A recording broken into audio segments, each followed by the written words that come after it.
இந்த பிரியாணி கடை அம்மா இருக்காங்கல்ல, ஆமாம். அவங்க சித்த நேரம் பேசிட்டு போனாங்க. ஆ என்னன்னு கேளுங்க. சொல்லு. இப்போ மகளும் மருமகனெல்லாம் வெளியே இருக்காங்கல்ல. ஆமாம்.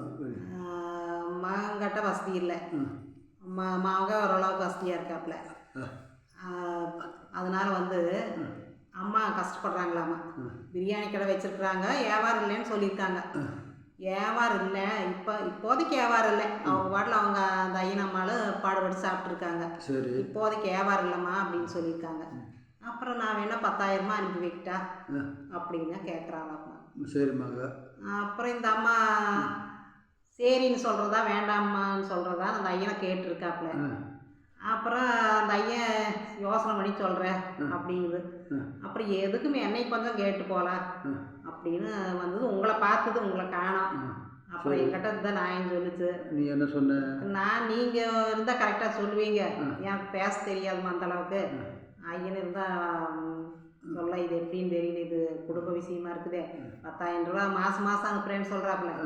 அப்புறம் வேண்டான்னு சொல்கிறதுக்கு வழியில் வேண்டான்னு சொல்லாதீங்க அப்படிங்கிற மாதிரின்னு சொன்னேன். இருந்தாலும் வம்பு, 10,000 ரூபா வாங்கினாலும் அவங்ககிட்ட நம்ம மாட்டிக்கணும். எதுக்குமே கொஞ்சம் யோசனை பண்ண வேண்டியதாக இருக்குது. ஐயா வந்ததை கேட்டு சொல்கிறேங்கன்னு அனுப்பிச்சி வச்சுட்டேன். அப்படி இல்லைம்மா, எதுக்கு நம்ம வாங்கினேன்? நம்மளால் முடிஞ்ச வரைக்கும் இப்போ சாப்பிட்டு அதாவது பிரியாணி கடை ஓடுறப்ப காசு வச்சுருக்காங்கல்ல, பேங்கில் கொடுத்தான் இருக்குது. அதை மட்டும் சாப்பிட்டுட்டு போயிடு. பாடுபடுற வரைக்கும் பாடுபட்டு சாப்பிட்டு. இப்போ யாருக்கிட்டையும் பையன்கிட்டையாகட்டும் பிள்ளைகிட்டையாகட்டும் காசு கேட்டு வாங்க வேண்டாம். அவங்களாம் வழி அனுப்புனாலும் வேண்டான்னு சொல்லிடுங்க. அந்த அம்மா என்ன சொல்லுது, 10,000 ரூபா பணத்தை வாங்கிக்கலாம் இல்லைங்க. இருந்தாலும் எனக்கு மனசுக்குள்ள கொஞ்சம் சங்கடமாக இருக்குது. 10,000 ரூபா பணத்தை வாங்கிட்டு 10,000 பேசுவாங்க. 10,000 பேசுவாங்க. 10,000 பேசு. அது என்ன பண்ணுவாங்களாமா, அதுதான் என்னன்னு சொல்கிறாங்களாமா அந்த பொண்ணு, இவங்க கையில் இருந்தால் காசே நிற்காது, கண்டபடி செலவு பண்ணுவாங்களாமா. அதுதான் அந்த அம்மா சொல்லுது, நான் கண்டபடி என்னம்மா செலவு பண்ணுறேன், இப்போது கால் மீதி மேட்டு கிழிஞ்சு போச்சு, அது பொத்தலாக போட்டிருந்தா நல்லா இருக்குமா நம்ம வீட்டில். இங்கே இன்றைக்கி 100 ரூபா காசு கொடுத்து வாங்கினேன், அது முக்கியமான தேவையான பொருள் தான். அப்புறம் சீமாறு பிஞ்சு போயிருக்குது, அது போன வாரம் வாங்கினேன். வீடு சீமாரும் இல்லை, வாசு போடுறதும் இல்லை. அது எத்தனை நாள் அது தேஞ்சதையே வச்சுட்டு இருக்கிறதுன்னு அது வாங்கினேன். தேவையானது தான் வாங்கினேன். அப்புறம் அது போக ஒரு செருப்பு நாய் கடிச்சு போடுச்சு. நாய் கடிச்சு கால் மிதிக்க முடியாமல் இருக்குது. ஏன்னா அது அஞ்சறிவு இல்லாத ஜீவனாச்சு, செருப்பை கடிச்சு போடுச்சு, என்ன பண்ணுறது அப்படின்ட்டு அதை ஒன்று வாங்க வேண்டியதாக இருந்தது. இது தேவையான பொருள். அது போக அந்த ஐயனும் மாமானும் வாரத்தில் ஒரு நாள் ஏதோ கறி காய்ச்சி திம்பாங்களாம்மா. கறி எடுத்தால் 1 கிலோ 1000 ரூபாய்க்கு பக்கம் வந்துருச்சம்மா. வெங்காயம் 100 ரூபாய்க்கு விற்கிது. என்ன விலைவாசி கம்மியாக விற்கிது. 2 பேர் இருந்தாலும் 10,000 வேணும் மாதத்துக்கு. ஆனால் நான் அந்தளவு செலவு பண்ணுறதில்லை, எல்லாமே சுருக்கித்தான் செலவு பண்ணுறேன். இத்தனைக்கு நான் ஆடம்பரமாக என்ன செலவு பண்ண, நோம்பி நோடி வந்ததுன்னா ஏதோ துணிமணி எடுத்து கட்டுறது தான். அதுதான் ஜாக்கெட் கழிஞ்சு போச்சுன்னா ஜாக்கெட் தைக்க வேண்டியது. அதான் அவன் டெய்லர் கோட்ட போனால் அவன் புலம்புறான், நீங்கள் எந்த காலத்துல ஏம்மா இருக்கிறேன்னு புலம்புறானாம்மா. எந்த காலத்தில் இருக்கிறீங்க நீங்கள் அப்படின்னு அந்த அம்மாவை பேசியிருக்கிறாப்லையாம்மா. என்னென்னு பேசுனாங்கம்மா?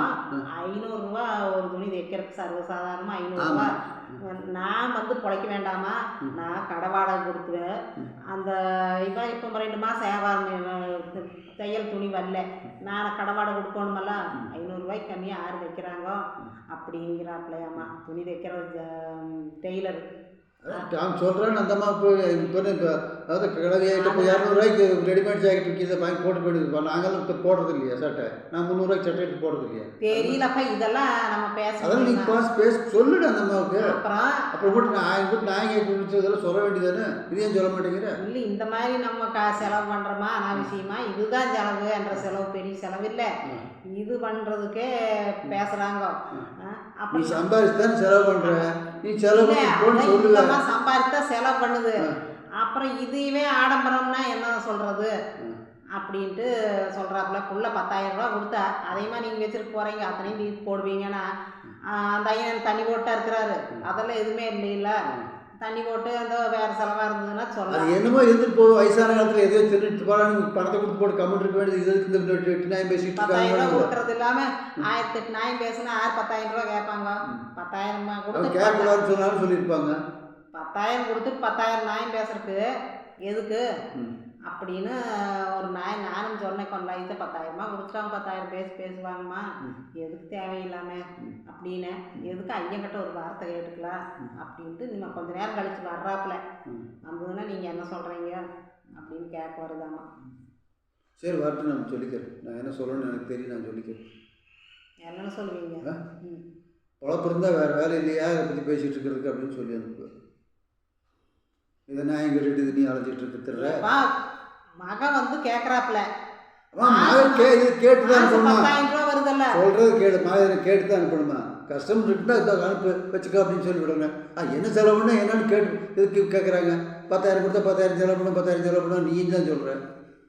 அது எதுக்கு அவங்க கொடுக்குறாங்களோ அவங்க கேட்காமையே கொடுக்கணும். என்ன அதை கொடுத்துட்டு என்ன பண்ணிட்டு போட்டு விடணும். வயசாக இன்னும் 150 வருஷம் நான் சம்பாரிச்சு மூட்டையை கட்டி அவங்களுக்கு கொடுக்க முடியும்? ஒன்றும் முடியாது. கொடுக்குறது வாங்கி நல்லதாக கடையை பார்த்து ஆன்லைனில் சொல்லி போட்டுருக்க வேண்டியது. அதுதான் ஆன்லைன்லேயே வாங்கி திங்கிறான்னு அந்த அம்மா. நாங்கள் ஆன்லைன் புக் பண்ணி 1000 2000 வருது ஒருத்தருக்கு பில்லு.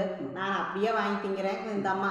நான் பிரியாணி கடை போட்டு ஒரு 10 நாள் வியாபாரம் இல்லை இப்போ. அப்போ நீ ஆன்லைனில் பிரியாணி தான் வேறு என்ன பெருசாக வருது? பிரியாணி தான் முதலாக விற்கிது. எல்லாம் அதிகமாக எல்லாம் பிரியாணி தான் வாங்குறாங்க. வேறு அளவாக விற்கிது. இந்த மாதிரி நல்லாவே விற்கிது. இருக்கிற ஏரியாவில் அளவாக விற்கிதாமாப்பா. விற்கிதில்ல அப்புறம் நான் அந்த காசை வச்சுட்டு கம்முன்னு சொல்லு. அது கம்முன்னு தான் இருக்குது. இப்போ குடையுது வேற ஒன்றும் இல்லை. அந்த மாதிரி குடைஞ்சிட்டு புள்ள கேட்டே இருக்குதாமா. புள்ள என்னத்தை போய் கேட்குது? பிள்ளையார ஒன்று கேட்டு கஷ்டம்னு சொன்னால் கிளம்புறேன்னு சொல்லியிருப்பா. நீ அது கஷ்டம்னு சொன்னேன். வியாபாரம் இல்லைன்னா அப்புறம் என்ன கஷ்டம்? வியாபாரம் இல்லைன்னு வாங்கிக்க அப்படின்னு சொல்லியிருக்கேன். அப்புறம் அந்த பிள்ளை இப்படி சொல்லுது.